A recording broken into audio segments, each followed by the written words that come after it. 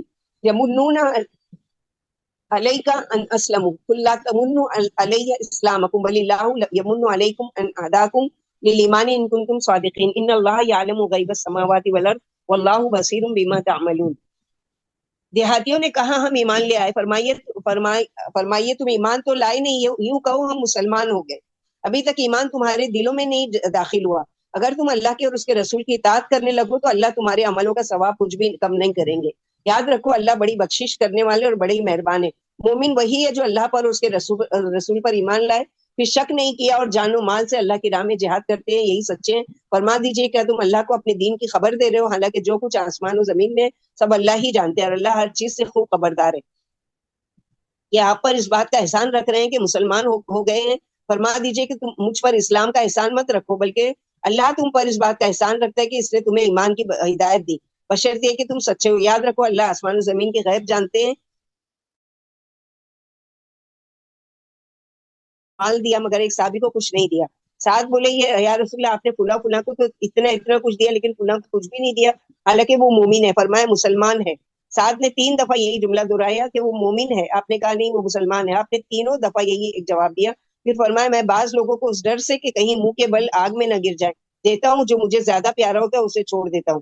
معلوم ہو کہ مومن و مسلم میں فرق ہے، اور ایمان خالص اور اسلام عام ہے.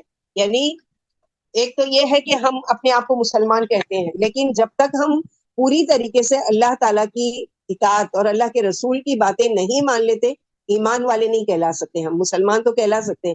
نبی صلی اللہ علیہ وسلم فرمایا مومنوں کی 3 قسمیں ہیں: اللہ اور اس کے رسول پر ایمان لا کر اس میں شک و شبہ نہ کریں اور اللہ کی راہ میں جان و مال کی قربانی پیش کرتے ہیں. نمبر 2 جن سے لوگ اپنے مال و جان کی طرف سے بے خوف رہیں. اور نمبر 3 جو لالچ اللہ کی وجہ سے چھوڑ دے. مومن کی پہچان بتائیے. نبی صلی اللہ علیہ وسلم نے انصار سے فرمایا تھا کہ اے گروہ انصار، کیا میں نے تمہیں گمراہ نہیں پایا تھا؟ پھر اللہ نے تمہیں میری وجہ سے ہدایت دی. تمہیں پھوٹ تھی، اللہ نے میری وجہ سے محبت پیدا کر دی. تم فقیر تھے، اللہ نے میری وجہ سے مالدار بنا دیا. جب آپ کوئی بات کہتے تو انصار صرف یہی جواب دیتے ہم پر اللہ کا اور اس کے رسول کا بہت بڑا احسان ہے. ابن عباس فرماتے بنو اسد نبی صلی اللہ علیہ وسلم کے پاس آ کر کہنے لگے یا رسول اللہ صلی اللہ علیہ وسلم ہم مسلمان ہو گئے. عرب نے آپ سے جنگ کی مگر ہم نے جنگ نہیں کی. فرمایا ان میں سمجھ نہیں تھی، ان کی زبانوں پر شیطان بول رہا ہے. پھر اس آیت میں دوسری دفعہ اللہ نے اپنے وسیع علم کی خبر دی ہے کہ تمام آسمان و زمین غیب سے وہ خوب واقف ہے اور تمہارے ایک ایک عمل سے بھی باخبر ہے. الحمدللہ الذی بنعمتہ تتم الصالحات. اگلی سورہ قاف، یہ مکی صورت ہے. عمر رضی اللہ عنہ نے ابو واقد ریشی سے پوچھا کہ رسول اللہ صلی اللہ علیہ وسلم عید کی نماز میں کیا پڑھتے تھے؟ فرمایا قاف اور اقترب للناس. ابن ہشام بنت حارثہ کہتے ہیں ہمارا اور رسول صلی اللہ علیہ وسلم کا 1 سال سے کچھ اوپر یا 2 سال تک ایک ہی تنور رہا. میں نے سورہ قاف آپ کی زبان ہی سے یاد کی. جب آپ جمعہ کے دن لوگوں کو خطبہ دیتے تو منبر پر اسے پڑھا کرتے تھے۔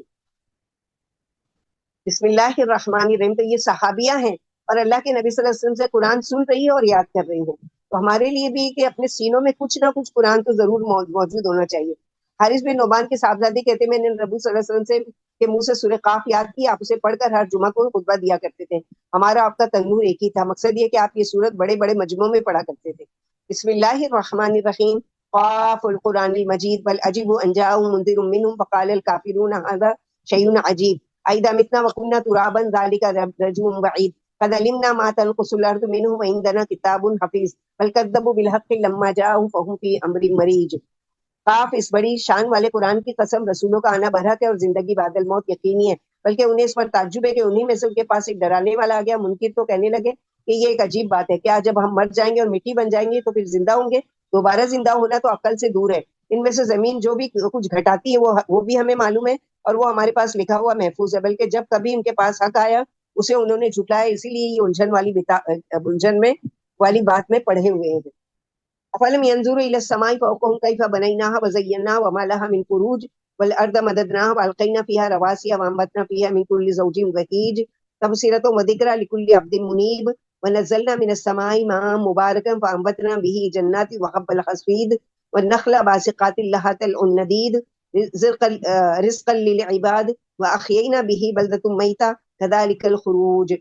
کیا انہوں نے اپنے اوپر آسمان نہیں دیکھا کہ ہم نے اسے کس طرح بنایا اور کس طرح زینت دی، اور اس میں کوئی شگاف تک نہیں، اور ہم نے زمین کھینچ کر بچھا دی اور اس میں پہاڑوں کی میخیں ڈال دی، اس میں طرح طرح کی خوشنما چیزیں پیدا کر دی تاکہ ہر رجوع کرنے والے بندے کی نصیحت ہو، تبصرے کا ذریعہ بن جائے۔ ہم نے آسمان سے برکت والا پانی اتارا، پھر اس سے باغ اور کاٹے اور جانے والا غلہ اور کھجوروں کے اونچے اونچے درختوں کو بھی جن کے تہ بتہ خوشے ہوتے ہیں بندوں کی روزی کے لیے پیدا کیا، اور ہم نے اس سے مردہ زمین زندہ کی، اس طرح قبروں سے نکلنا ہوگا، اس طرح پودے زمین سے نکلتے ہیں، اس طرح ایک دن تم پودوں کی طرح اپنی اپنی قبروں سے نکلو گے۔